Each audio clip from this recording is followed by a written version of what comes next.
Assalamualaikum warahmatullahi wabarakatuh. Bismillahirrahmanirrahim. Alhamdulillahirrabbilalamin. Assalatu wassalamu ala asrofil anbiya'i wal mursalin wa ala alihi wa sahbihi ajma'in amma ba'du. Pemirsa Sinpo TV dimanapun Anda berada, bagaimana kabarnya Anda hari ini? Semoga selalu sehat dan insya Allah senantiasa dalam lindungan Allah Subhanahu wa Ta'ala. Alhamdulillahirrabbilalamin. Puji syukur kehadirat Allah Subhanahu wa Ta'ala. Karena di pagi hari ini saya Arif Rifai bisa kembali menemani Anda dalam program Islam Penuh Cinta, Penyejuk Hati, Penyegar Iman. Salawat beserta salam semoga tetap tercurah limpahkan kepada junjungan kita Nabiyana wa Rasulana Muhammad Sallallahu Alaihi Wasallam yang kita nantikan syafaatnya kelak di yaumil qiyamah, dan semoga kita termasuk dalam umatnya yang senantiasa istiqomah dalam menjalankan sunnah-sunnahnya.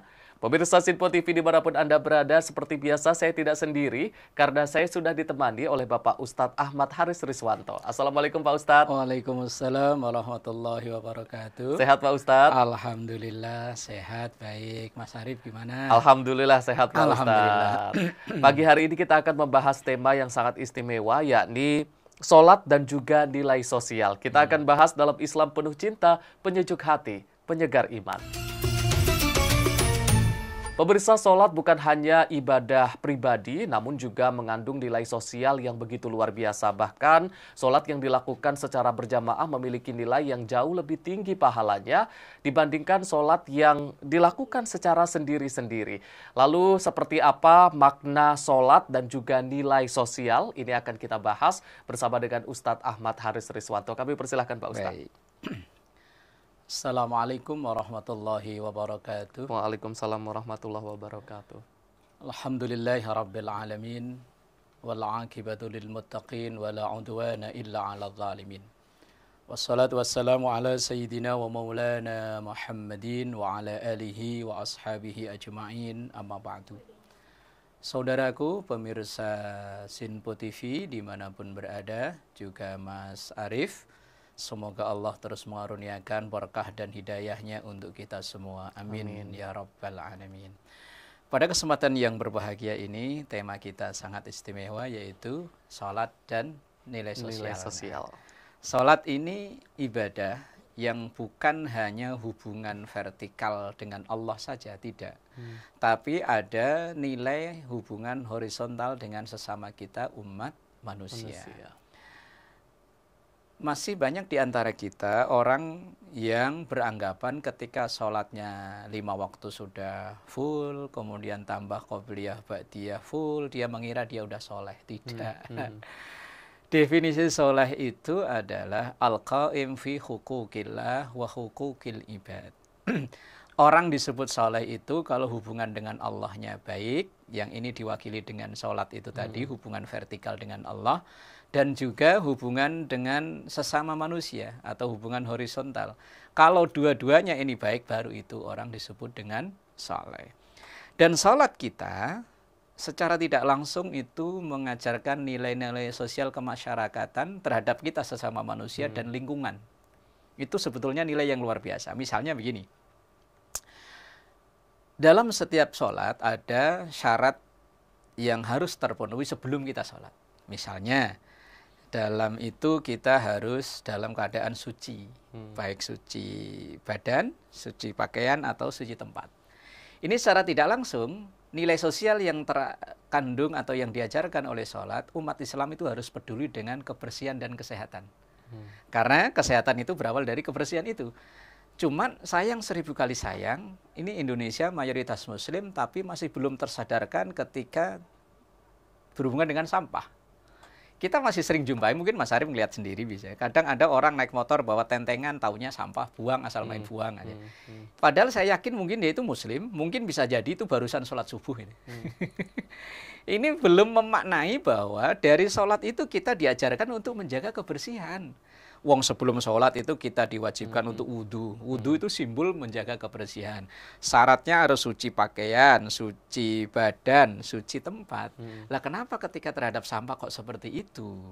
Ini berarti nilai sosialnya belum masuk. Nilai ritual mungkin udah oke, tapi nilai sosialnya belum. Kemudian sebelum sholat kita diwajibkan untuk menutup aurat. Nah ini secara tidak langsung kita diajarkan untuk menjadi pribadi yang punya nilai kesopanan. Karena pakaian ini kan nilai lambang dari kesopanan, salah satu dari lambang kesopanan. Nah, terkadang juga masih ada seorang muslim, muslimah yang nilai-nilai kesopanannya masih jauh di bawah standar. Padahal dalam sholat itu kan diajarkan innas sholata tanha anil fahsya'i wal munkar. Bahwa sholat itu kalau memang dia benar-benar bisa melaksanakan dengan baik akan terhindar dari perilaku fahsya. Fahsya itu perilaku yang buruk, wal munkar perilaku yang merugikan orang lain. Karena ada perilaku buruk yang tidak merugikan orang lain. Kalau merugikan orang lain, udah pasti buruk. Makanya sholat itu yang diajarkan tanha anil fahsya'i wal munkar, itu nilai sosial yang terkandung di dalamnya. Itu baru sebelum sholat. Apalagi pas sholat. Apalagi tadi Mas Arif membuka dengan apalagi dengan berjamaah. Nah, gitu. Sholat yang sendiri saja itu mengajarkan nilai-nilai sosial yang luar biasa. Misalnya ketika kita angkat tangan Allahu Akbar. Itu kita mulut kita mengucap Allahu Akbar, hati dan pikiran kita berkeyakinan bahwa yang besar hanya Allah. Selain itu kecil. Berarti nilai sosialnya supaya kita tidak punya perilaku sombong. Bahwa kita ini kecil kok, hanya makhluk Allah. Kita punya apa sih? Kita bisa apa sih? Kita kuat apa sih? Wong hanya kekuatan kita hanya kecil, sedikit. Kebisaan kita juga sangat-sangat terbatas. Lalu apa yang kita sombongkan? Yang besar hanyalah Allah. Orang yang sholat benar, insya Allah nilai sosialnya jauh dari sifat sombong. Mulai dari takbiratul ihram. Kemudian ketika dia sujud, umpama langsung kita ke sujud. Kalau satu-satu nanti waktunya nggak cukup. Sujud ini adalah gerakan terbanyak dalam sholat. Kalau yang lain satu rakaat itu cuma satu-satu. Ruku ya satu. Duduk di antara sujud satu.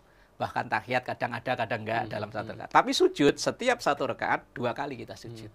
Dan sujud ini adalah posisi terdekat seorang hamba dengan Tuhannya. Dan ketika sujud itu, kita letakkan anggota badan yang paling kita hormati, wajah ini, kepala ini kan anggota badan yang paling kita hormati. Enggak sembarangan orang bisa nyentuh kepala kita kan, kecuali bapak, emak, istri, anak, atau mungkin tukang cukur. Tukang cukur. Tapi ketika kita sholat, kita diperintahkan untuk meletakkan ini sejajar dengan lutut, sejajar dengan telapak kaki. Ini nilai sosialnya apa? Kalau saat ini kita berada di atas seperti kepala, maka ingat suatu saat engkau akan turun ke tengah seperti lutut, dan bahkan bisa jadi turun ke paling bawah seperti kepala. Sehingga ketika kita berada di posisi atas, nilai sosialnya kita tidak egois. Wong saya di atas kok saya harus dilayani. Loh, tidak seperti itu. Wong di atas ini nggak lama kok. Wong kita ini dalam menjalankan seharian nggak lama kepala ini di atas. Tadi ketika ruko sejajar dengan punggung. Ketika kita sujud sejajar dengan lutut dan telapak kaki. Artinya nilai sosial yang terkandung dalam sholat. Ini baru sholat sendirian ya, belum nanti yang sholat berjamaah. Artinya ketika orang yang sholatnya sudah benar, ada nilai sosial bahwa orang itu tidak egois. Walaupun saat itu berada di puncak karir. Berada di, kalau bahasa katanya, naik daun. Lagi viral. Tidak, tapi nanti ingat loh, naik daunnya itu viralnya tuh nggak lama kok. Pasti akan turun seperti di tengah, atau bahkan bisa di posisi paling bawah seperti telapak kaki. Ini ajaran-ajaran yang terkandung, nilai-nilai sosial yang terkandung di dalam sholat itu sendiri. Kemudian berjamaah, apalagi dalam berjamaah, karena ini melibatkan bukan hanya satu orang, karena minimal orang berjamaah itu 2 orang, maksimal nggak terbatas jumlahnya, maka di dalam sholat berjamaah itu nilai sosialnya sangat luar biasa. Di antaranya yang pertama, ada nilai kesetaraan di situ. Apapun jabatannya, apapun status sosialnya, kekayaannya kayak apa, kalau mau sholat berjamaah, posisinya sama. Kalau imam ruku ya ruku, kalau imam sujud ya sujud, imam berdiri ya berdiri. Nggak ada hak istimewa di situ. Semuanya sama. Kalau memang dia datang belakangan, shafnya di belakang.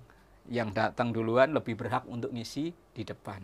Tidak ada hak istimewa bagi orang-orang tertentu dalam berjamaah. Jadi ada ajaran kesetaraan. Bahwa kita semua ini makhluk Allah, hamba Allah, punya posisi yang sama saat lagi menghadap Allah. Kemudian ada nilai persatuan. Dalam sholat berjamaah kita diajarkan untuk melakukan kesamaan. Ya tadi, ketika imam takbiratul ihram, makmum ya takbiratul ihram, makmum imam ruku ya ruku, sujud ya sujud. Berarti ada keseragaman, ada persatuan yang ada di situ. dari manapun asalnya, apakah ras sukunya, bahasanya, dan macam-macam, ketika sholat sama persis. Kemudian ada nilai kedisiplinan, kepatuhan terhadap pimpinan. Itu kan juga perintah Allah kan. Atiullah wa atir rasul wa ulil amri minkum. Taatlah pada Allah, taatlah pada Rasul, dan orang-orang yang ngurusi urusanmu alias pemimpin. Dalam sholat itu kita diwajibkan, wajib hukumnya untuk taat pada imam, kecuali imam melakukan kesalahan. Kalau imam melakukan kesalahan, kaidah hadisnya la ta'ata li makhluqin fi maksiatil khaliq. Kita boleh tidak taat kepada pimpinan kita kalau memang pimpinan kita salah. Lah kalau pimpinan kita selama tidak salah, wajib hukumnya kita ikut. Sampai sesuatu yang dianggap salah tapi itu tidak merupakan rukun, kita tetap wajib ikut imam kok. Misalnya begini, di rakaat kedua itu kan sunnahnya tahiyat awal, sementara mungkin imamnya lupa, dia nggak tahiyat awal, langsung berdiri. Itu kita sebagai makmum tidak harus mengingatkan imam dengan subhanallah atau kita ngotot tahiyat awal sendiri, enggak. Wajibnya tetap ikut imam. Imam yang berdiri, ikut berdiri, karena ini sesuatu yang sunnah, bukan sesuatu yang wajib. Ini kan ajaran sosial kemasyarakatan, betapa seorang muslim itu dididik untuk patuh dan taat kepada pimpinan atau peraturan-peraturan yang diterbitkan oleh pemimpin itu. Selama peraturannya itu tidak bertentangan dengan ajaran Allah dan Rasulnya. Karena tadi dikatakan, la ta'ata li makhluqin fi maksiatil khaliq. Boleh nggak taat kalau itu untuk maksiat. Nah, kemudian ada nilai kepedulian sosial. Itu yang diajarkan oleh Rasul Shallallahu Alaihi Wasallam. Rasulullah itu ketika akan ngimami sholat subuh, itu beliau selalu bertanya, hari ini apakah ada saudara yang tidak bisa makan? Hari ini apakah ada saudara yang wajib dijenguk sakit atau takziah ketika dia meninggal? Ini artinya ketika kita berjamaah hendaknya kita memahami lingkungan atau orang-orang yang ada di sekitar kita. Insya Allah nanti disambung di berikutnya Mas Arif. Wallahu a'lam bishawab. Masya Allah, artinya banyak sekali nilai-nilai sosial yang terkandung di dalam sholat, baik dari gerakan itu tadi, itu pun yang dilakukan sendiri, bahkan yang berjamaah juga ya Pak Ustadz. Baik, kita nanti akan lanjutkan lagi Pak Ustadz. Pemirsa, kita akan lanjutkan lagi obrolan kita usai jeda. Jangan kemana-mana, tetaplah bersama kami di Islam Penuh Cinta, penyejuk hati, penyegar iman.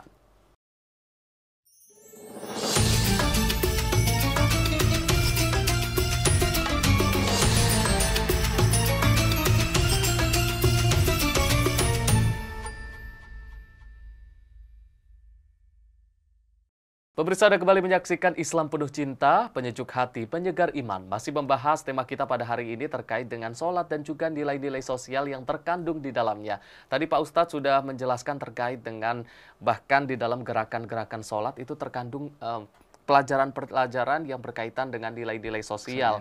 Apalagi sholat tersebut dilakukan secara berjamaah. Mungkin terkait dengan penjelasan di awal tadi Pak Ustadz ada yang ingin ditambahkan? Baik. Dari yang saya sampaikan tadi bahwa orang yang sholatnya bagus, insya Allah nilai kemasyarakatannya bagus. Itu pun sebaliknya. Maka seandainya ada orang yang sholatnya bagus, tapi kok nilai-nilai kemasярakatannya nggak bagus, yang patut dipertanyakan dulu adalah sholatnya udah benar apa belum.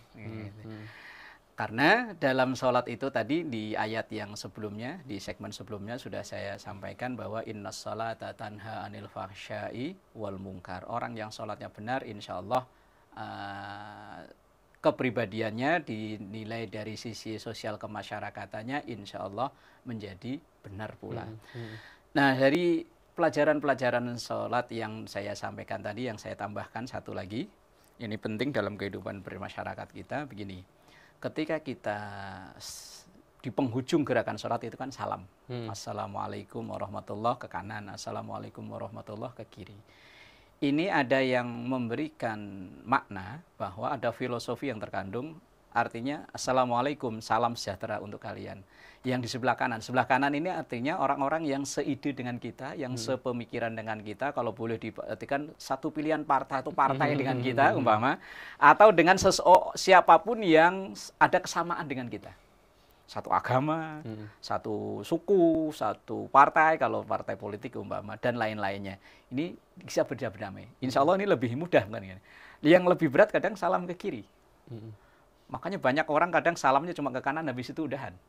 Padahal salam ke kiri ini artinya kita bisa berdamai kepada orang-orang yang berbeda pandangan dengan kita. Berbeda pandangan ini kan macam-macam ya. Ada yang berbeda pandangan dari sisi politik. Beda pandangan dalam sisi keagamaan. Agamanya berbeda. Sukunya berbeda, bahasanya berbeda, atau bahkan mungkin negaranya yang berbeda. Ini kadang memang sulit. Kita bisa berdamai dengan orang-orang yang sepemikiran dengan kita. Tapi untuk bisa berdamai dengan orang yang bertentangan, berlawanan dengan kita, ini berat luar biasa.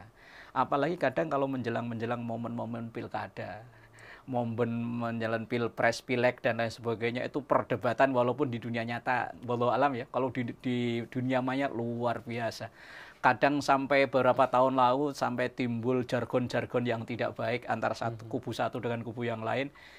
Ini diajarkan dalam sholat, harus damai.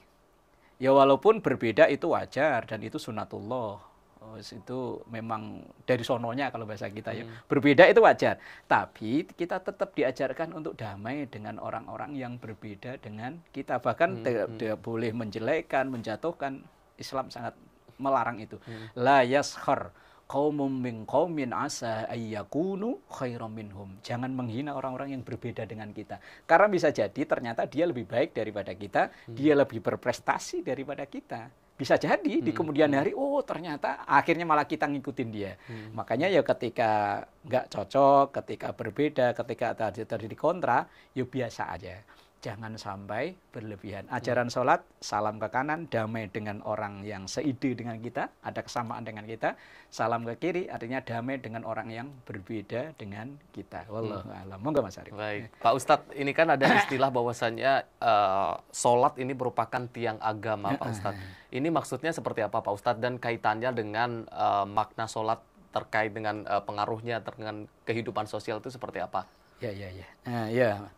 Begini Mas Arif dan juga pemirsa Sinpo TV dimanapun berada, bahwa sholat itu as-sholatu imaduddin. Sholat itu adalah tiang agama. Wa in soluh, kalau sholatnya itu baik, fakan aqomaha faqad aqomaddin, wa man tarokaha faqad hadamaddin. Siapa yang mendirikan, bahasanya di situ mendirikan, bukan melaksanakan. Faman aqomaha, siapa yang mendirikan, bukan faman fa'alaha, bukan. Lah maksud mendirikannya itu apa? Lah mendirikan itu saya pernah baca dalam tafsir yang ditulis oleh mufassir asli Indonesia, Profesor Quraish Shihab. Beliau mengatakan mendirikan sholat itu adalah orang yang sholatnya itu dilaksanakan dengan benar-benar teliti dan ada efek setelah sholatnya. Lah kalau sholatnya bagus, artinya sholatnya bagus, itu akan berefek di setelah sholatnya. Berarti ajaran sholat mulai dari takbiratul ihram sampai salam diterjemahkan dalam kehidupan sehari-hari. Itu yang sholat yang menjadi tiang agama. Kalau hanya sekedar sholat yang penting 5 waktu, sehari 17 rakaat, belum bisa berfungsi sebagai tiang itu. Belum bisa, hanya mungkin ada baru sekedar identitas dia seorang muslim doang. Belum berfungsi dengan semestinya. Nah, makanya sholat itu disebut sebagai tiang agama, karena agama itu bukan hanya murni ajaran ritual belaka, tidak, tapi ada nilai-nilai sosial di situ. Makanya bahasanya memakai akoma. Maka semua perintah sholat dalam Al-Quran memakai redaksi akoma, yuqimunas sholah, akumus sholah, mendirikan sholat. Bukan sekedar menjalankan sholat, tidak. Lah, itu yang jadi kata kunci, mendirikan sholat, bukan sekedar melaksanakan. Lah, mendirikan itu mulai dari sebelum sholat, pas sholatnya, pasca sholatnya. Setelah selesai sholat, bagaimana kepribadiannya terhadap sosial lingkungan kemasyarakatannya. Kira-kira begitu Mas. Wallahu a'lam. Pak Ustadz, tadi kan sudah dijelaskan bahwasannya apabila seseorang yang sholatnya baik, maka hubungan ataupun perilaku sosialnya juga akan terpengaruh dengan sholatnya tersebut. Namun mungkin banyak juga di kehidupan sosial orang yang mungkin kelihatannya rajin sholat nih Pak Ustadz. Namun rajin juga gibahnya. Kadang perilaku-perilaku yang kurang baik itu masih juga dilaksanakan. Jadi beriringan nih antara sholat dengan maksiatnya itu tadi, yang gibahnya itu kan. Apakah itu bagaimana Pak Ustadz memandangnya Pak Ustadz? Iya. Baik. Mas Arif, saudaraku, pemirsa Sintu TV, bahkan kadang ada pertanyaan begini, akhlaknya baik tapi nggak sholat, atau sholatnya bagus tapi akhlaknya nggak baik, pilih yang mana? Makanya sampai kadang ada timbul orang yang anti agama, itu karena memang mereka itu protes terhadap kaum beragama. Yang mereka agamanya dalam tanda kutip bagus, tapi kok ternyata sosial kemasyarakatannya nggak bagus. Itu kadang sering dimunculkan oleh anak-anak muda yang berpikiran kritis, yang itu aslinya adalah protes buat kita. Bukan kok benci sama kita, saya yakin mereka tuh nggak benci. Mereka hanya protes. Mereka loh, ini loh yang gelar keagamaannya bagus, tapi ternyata kok ya masih korupsi. Ini gelar keagamaannya bagus, kok masuk kantor masih sering telat, melanggar peraturan-peraturan yang disepakati bersama. Apakah kita nggak perlu beragama, yang penting kita tidak korupsi, tidak melakukan hal-hal yang... Nah, ini yang harus dijawab oleh kita orang yang beragama. Lah mereka sampai berpandangan sebelah mata terhadap kita, ya mungkin karena perilaku kita sendiri. Sholatnya tekun tapi maksiat rajin. Kalau bahasa orang Bekasi sono STMJ, sholat terus maksiat jalan. Lah itu yang perlu dikoreksi awalnya adalah sholatnya. Sholatnya yang perlu dikoreksi. Mungkin sholatnya baru sekedar yang penting gugur kewajiban tadi. Kalau yang sepenting gugur kewajiban, dia tidak peduli efek sesudahnya. Yang penting saya udah sholat, setelah itu nyolong lagi, wah, itu yang tidak dibenarkan. Maka ada satu hadis, ini saya baca dalam kitab At-Targhib wa Tarhib. Ketika seseorang itu sholatnya belum bisa berefek dalam perilakunya, maka sholatnya itu diibaratkan seperti pakaian kumal yang digulung-gulung kemudian dilemparkan ke orang yang tersebut. Nggak ada nilainya, nggak ada manfaatnya. Dari sisi ini loh ya. Dari sisi yang lebih luas, jangkauan yang lebih luas, sholat yang seperti itu belum ada manfaatnya. Secara pribadi mungkin ada manfaatnya mungkin, tapi secara kehidupan sosial kemasyarakatannya belum. Makanya yang perlu dikoreksi lagi adalah sholatnya. Sudah benar atau belum? Kalau sudah benar, dari sisi awal sampai akhir, yang seperti yang diharapkan Quran dengan memakai redaksi lafadz mendirikan itu tadi, insya Allah itu perilaku-perilaku yang nggak baik itu bisa dihindari. Tapi kalau yang penting gugur kewajiban, apalagi masih terjebak dalam rutinitas ritual belaka, ia menganggap sholat itu masih beban, ketika datang waktu sholat, ya sholat lagi. Itu berarti belum bisa memaknai sholat sebagai kebutuhan untuk perbaikan diri dan lingkungan. Dia masih menganggap sholat itu hanya sebatas gugur kewajiban, beban, dan kewajiban aja, ya, rutinitas ritual saja. Belum masuk ke tataran yang lebih jauh. Jadi yang perlu dikoreksi dari awal mungkin sholatnya. Mungkin ada kekurangan, atau mungkin ada sesuatu yang tidak baik yang masuk ke dalam tubuhnya. Misalnya hal-hal yang haram. Sebenarnya untuk mendeteksi sesuatu yang haram itu, ketika perilaku kita untuk diajak baik kok berat, itu berarti ada sesuatu yang haram masuk dalam tubuh kita. Sholat mungkin sholat, tapi untuk kebaikan yang lain kita masih berat. Nah itu mungkin ada sesuatu yang haram, mungkin entah yang kita makan, yang kita pakai, atau yang fasilitas yang kita nikmati, itu mungkin ada sesuatu yang diharamkan oleh Allah. Makanya itu, kalau sesuatu yang haram itu ada dalam diri kita, entah yang kita makan, kita makan, dan sebagainya, akan berimbas pada kebaikan kita. Kita diajak baik itu berat. Diajak baik itu mungkin sholat bisa, cuman ya hawanya berat. Setelah itu untuk diajak melakukan baik, berat lagi. Karena ada kendala, ada penyakit yang masuk, salah satunya diantaranya adalah sesuatu yang haram itu tadi. Makanya untuk kita melakukan perbaikan dari diri kita, orang-orang di sekitar kita, ya tentu kita awali dengan kita cross check apa yang kita makan, kemudian sholat kita sehari-hari seperti apa. Kalau itu sudah benar, insya Allah ke depan sholat itu akan benar-benar ada nilainya dalam kehidupan sosial kemasyarakatan kita. Wallahu a'lam bishawab. Masya Allah, terima kasih Pak Ustadz atas penjelasannya. Mudah-mudahan kita semua termasuk ke dalam orang-orang yang senantiasa mendirikan sholat, sehingga sholat yang kita kerjakan itu bisa mengubah perilaku kita, kehidupan sosial kita bisa menjadi lebih baik. Seperti melalui sholat yang baik bisa mengubah kehidupan kita menjadi lebih baik lagi. Sekali lagi terima kasih Pak Ustadz. Terima kasih juga untuk pemirsa Sinpo TV yang sudah menyaksikan kami dari awal hingga akhir.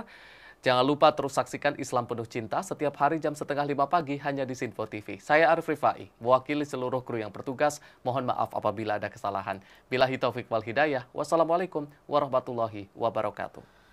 Astaghfirullahaladzim lakal ma'bud ya dzal jalali wal ikram. Bismillahirrahmanirrahim. Rabbana taqabbal minna salatana wa siyamana wa ruku'ana wa sujudana wa qira'atana wa jami' a'malina wa tammim taqsirana ya Allah ya rabbal alamin. Rabbana taqabbal minna innaka antas samiul alim wa tub alaina innaka antat tawwabur rahim. Rabbana atina fid dunya hasanah wa fil akhirati hasanah wa qina adzabannar. Sallallahu ala sayyidina Muhammad walhamdulillahi rabbil alamin.